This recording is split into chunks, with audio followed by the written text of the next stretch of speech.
रात 12:17 की 21 जनवरी 2026 की एक वीडियो वायरल हो रही है। किसी दुकान या कोई रेस्टोरेंट ढाबा है और इलाका है उत्तर पूर्वी दिल्ली का सीलमपुर थाना। यहाँ लोग भागे हुए आ रहे हैं और पीछे पीछे एसएचओ साहब डंडे लाठी पेलते हुए लोगों को मारते हुए, उनके साथ उनका स्टाफ भी दिखाई दे रहा है, जिसके हाथ में जो कुछ आया वो बचकर भागने की कोशिश कर रहा है। इनमें चाहे दुकानदार हो या यहाँ बैठ करके खाने वाले ग्राहक हो। नया थाना है, नया जिला है और यहाँ आकर के ये किस तरह का रौब जमाया जा रहा है। लाठियां पेलते रहे एसएचओ साहब। ये कोई और नहीं बल्कि अभी कुछ दिन पहले ही जामिया नगर थाने से इन जनाब का ट्रांसफर सीलमपुर इलाके में हुआ है। ये एसएचओ नरपाल सिंह है जो 2 साल कुछ महीने काट करके जामिया से सीलमपुर पहुंचे। इससे पहले कि कोई कुछ समझ पाता, लोग बचकर भागने लगे। कोई हाथ में कुर्सी से अपने बचाव कर रहा था तो कोई किसी तरीके से। क्राइम इन लोगों से थम नहीं रहा है, कत्ल रुक नहीं रहे हैं। सीलमपुर नहीं बल्कि पूरा उत्तर पूर्वी जिला इस टाइम क्राइम की, जुराइम की जबरदस्त जद में है। लेकिन अपना रौब जमाने के लिए लाठी डंडों का सहारा लेने वाले इन एसएचओ साहब का यही काम पहले भी देखा गया है।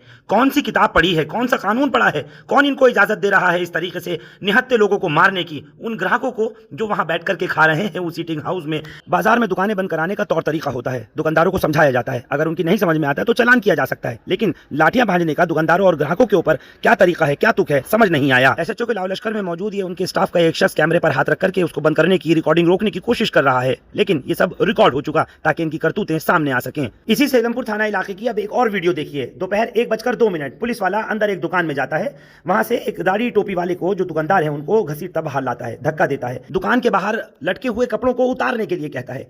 टोपी वाला कपड़े उतार ही रहा होता है कि उसके साथ में धक्का मुक्की करता है, अभद्रता करता है, सीने पर डंडा तक मारता है, फिर इलाके के लोगों के सामने ही उसके कपड़े जो टंगे हुए थे उन्हें खुद फेंकने लगता है। लोगों ने इसका विरोध किया, धक्का दे रहा है। आप देख रहे हैं अपने स्क्रीन पर। क्या ये सारे सभ्यता भूल गए हैं? ये पुलिसिंग भूल गए हैं? ये पुलिस पब्लिक से कहती है ताउन करने के लिए, आप हमारे आंख नाक कान बने। इसी तरीके से होता है।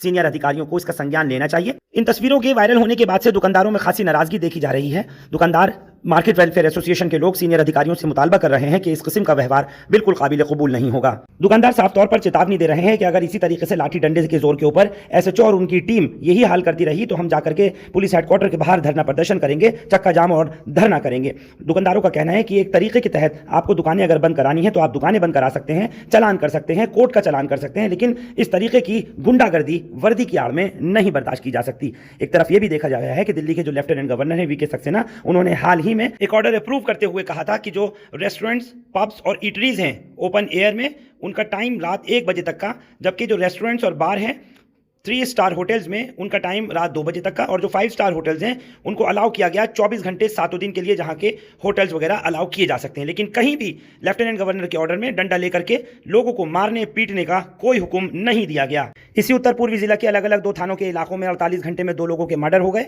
कातिल अब तक पकड़े नहीं गए हैं, लेकिन लाठी डंडे तोड़े जा रहे हैं निहत्थे लोगों के ऊपर, ग्राहकों के ऊपर, दुकानदारों के ऊपर। अरे जनाब, दुकानें बंद कराइए, अपने हिसाब से कराइए, अपने तयशुदा वक्त के हिसाब से कराइए, लेकिन इस तरह से बिल्कुल नहीं, क्योंकि इसकी इजाजत ना तो आपको सुप्रीम कोर्ट देगा, ना हाई कोर्ट देगा, ना दिल्ली के लेफ्टिनेंट गवर्नर देंगे, ना दिल्ली की मुख्यमंत्री रेखा गुप्ता देंगी, ना दिल्ली पुलिस कमिश्नर सतीश गोलचा साहब देंगे, ना special police commissioner, joint commissioner और डीसीपी साहब देंगे।